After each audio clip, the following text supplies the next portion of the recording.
गोठ्यात एकही गाय नाही, म्हैस नाही, तरीही दररोज 100 लिटर दूध संकलन केंद्रावर जमा होत आहे। हे ऐकून तुम्हालाही धक्का बसला असेल, पण बीड जिल्ह्यातील आष्टी तालुक्यात सध्या अशीच एक धक्कादायक आणि गंभीर बाब चर्चेत आहे। आज आपण अशा एका विषयावर बोलणार आहोत ज्याचा थेट संबंध आपल्या आरोग्याशी, आपल्या कुटुंबाशी आणि आपल्या रोजच्या आहाराशी आहे। सामान्यतः एखाद्या शेतकऱ्याकडे गाय किंवा म्हैस असेल तरच तो दूध उत्पादन करू शकतो, पण आष्टी तालुक्यातील काही ठिकाणी परिस्थिती अगदी वेगळी असल्याचा आरोप केला जातोय। अनेक ठिकाणी गोठे रिकामे आहेत, दावणीला जनावर दिसत नाही, चारा नाही, पाण्याची व्यवस्था नाही, तरीही काही दूध उत्पादकांच्या नावावरून दररोज मोठ्या प्रमाणात दूध संकलन केंद्रावर दूध जमा होत असल्याची चर्चा आहे।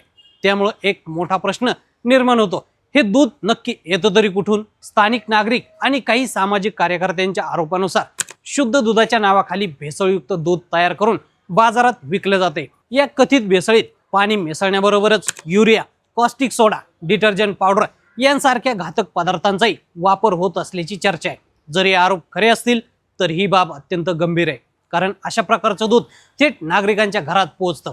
लहान मुलं, ज्येष्ठ नागरिक आणि आजारी व्यक्ती यांच्यावर अशा भेसळयुक्त पदार्थांचा गंभीर परिणाम होऊ शकतो।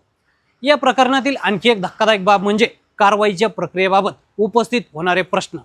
स्थानिकांच्या म्हणण्यानुसार अधिकारी येतात, नुसते नमुने घेतात आणि ते तपासणीसाठी पाठवले जातात। मात्र त्या तपासणी अहवालाचं पुढे काय होतं, दोषींवर काय कारवाई होते, हे अनेकदा जनतेसमोर स्पष्टपणे येत नाही। अन्न व औषध प्रशासन विभागाच्या आयुक्तपदाचा पदभार तुकाराम मुंडे यांनी स्वीकारल्यानंतर भेसळ माफियांचे धाबे दणाणले आहेत। त्यानंतर अनेक ठिकाणी बाजारातून वेगवेगळे पदार्थ गायब झाल्याचं पाहायला मिळत आहे। त्यामुळेच नागरिकांमध्ये संशय वाढत आहे। विशेष म्हणजे ज्या दूध संकलन केंद्रावर रोज मोठ्या प्रमाणात दूध जमा होतं, त्याच केंद्रावर छापा पडण्याच्या दिवशी दूध संकलन अचानक कमी होत असल्याचंही सांगितलं जात आहे।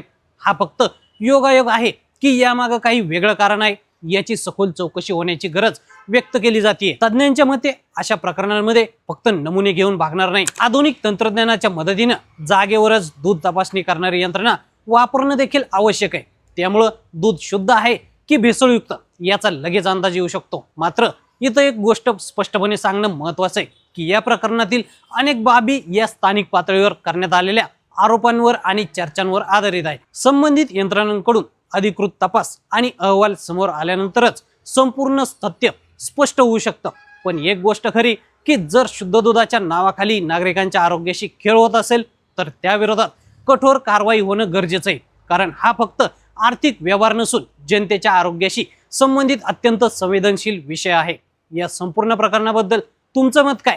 अशा प्रकारच्या कथित दूध भेसळीविरोधात प्रशासनानं अधिक कठोर पावलं उचलावीत का?